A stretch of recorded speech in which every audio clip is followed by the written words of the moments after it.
رسول اکرم علیہ السلام بے انتہا رحمت فرمانے والے، مہربانی کرنے والے، دشمنوں کو معاف کرنے والے، لیکن بعض اوقات ایسے بھی حالات پیدا ہو جاتے ہیں کہ وہاں پر سختی کے علاوہ کوئی صورت نہیں ہوتی، تو ایسی صورت میں میرے آقا نے بھی بد دعا فرمائی، اور اس کے اثرات کیا ہوئے؟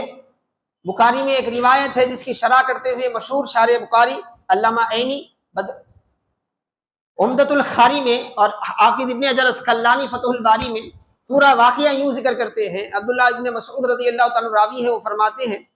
ہجرت سے پہلے کا واقعہ، مکے میں جب آپ نے اعلان نبوت فرمایا تھا، ایک مرتبہ رسول اکرم علیہ الصلوۃ والسلام خانہ کعبہ میں نماز پڑھ رہے تھے، خانہ کعبہ میں نماز پڑھ رہے تھے، آپ سجدے میں تھے اور عبادت میں تھے، قیام رکوع سجدہ چل رہا تھا، اور وہی قریب میں قریشیوں کے سردار بیٹھے ہوئے تھے 6-7، ابو جہل بھی تھا اس میں۔ جب ابو جہل نے رسول اکرم علیہ الصلوۃ والسلام کو نماز پڑھتا ہوا دیکھا تو اس کی رگے شرارت پھڑک گئی، اور وہ رسول اکرم علیہ الصلوۃ والسلام کے ساتھ ظلم و زیادتی کا سوچا، اور اس کے بعد اس نے کہا کہ بھئی تم میں کوئی ہے، فلاں قبیلے جاؤ، وہاں پر اونٹوں کو کاٹا گیا ہے، ان کے پیٹ کا جو غلاظت کا سامان ہوتا ہے اس کو اٹھا کر لاؤ، اور لا کر محمد جب سجدے میں جاتے ہیں نا ان کے گردن پر رکھ دو، تاکہ ہم لوگوں میں ان کی بے حرمتی کر کے کیا ہے ہنسی مذاق کریں۔ عقبہ بن ابی معیط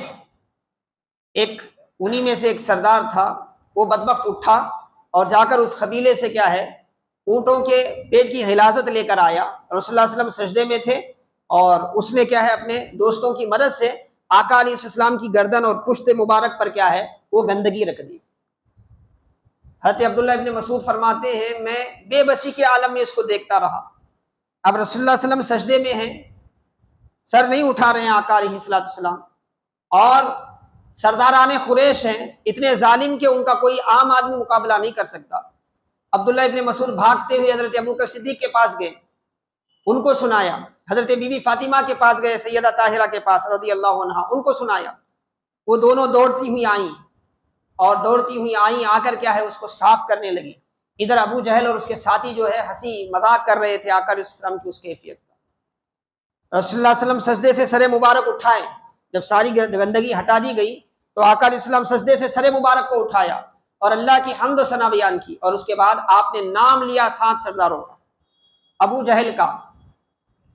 عتبہ بن ربیعہ کا، شیبہ بن ربیعہ کا، امیہ بن خلف کا،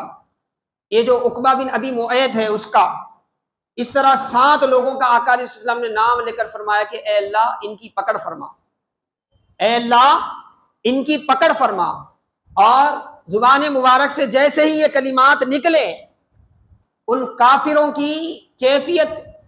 دیگرگوں ہو گئی، کیونکہ وہ جانتے تھے کہ مصطفیٰ کی زبان سے جو نکلا ہے وہ ہو کر رہنے والا ہے، انہیں اپنی فکر لگی۔ اور اس کے بعد حضرت عبداللہ ابن مسعود فرماتے ہیں وہ دن میرے ذہن میں تھا، پھر ایک وقت ایسا آیا کہ بدر میں نے ان کی سڑی ہوئی لاشیں بدر کے کنویں میں کیا ہے اندھے کنویں میں ڈالی ہوئی دیکھا، یہ 7 کی لاشیں ہیں نا اس میں پڑی ہوئی تھی، تو رسول اللہ صلی اللہ علیہ وسلم کی وہ جو بددعا تھی وہ بددعا کو میں نے اپنی آنکھوں سے دیکھا کہ کیسے اثر انداز ہوتی ہے، کیسے اثر انداز ہوتی ہے۔ تو حاضرین محترم اعزائے گرامی، آج بہت سے لوگ غریب لوگوں کے پیسے اٹھا کے مار لیتے ہیں، زمینیں اٹھا کے مار لیتے ہیں، مختلف طریقے سے پریشان کرتے ہیں، تھوڑا سا کیا ہے بڑائی کیا مل گئی، اپنی بڑائی کے زور میں یہ بھول جاتے ہیں کہ ان سے بھی بڑا کوئی ہے، کائنات کا چلانے والا رب ہے، اور اس کی طاقت کے سامنے دنیا کے کسی بھی طاقتور کی کوئی طاقت مقابلہ نہیں کر سکتی۔ وہ جب مظلوموں کی طرفداری کرتے ہوئے آتا ہے تو کوئی بچ نہیں پاتا، اس کو بھول جاتا ہے انسان، اس کے بعد ایسے کرتوت کر جاتا ہے جس کے نتیجے میں اس کی زندگی بھی برباد ہوتی ہے، آنے والی نسلیں بھی کیا ہے تباہ و برباد ہو جاتی ہے۔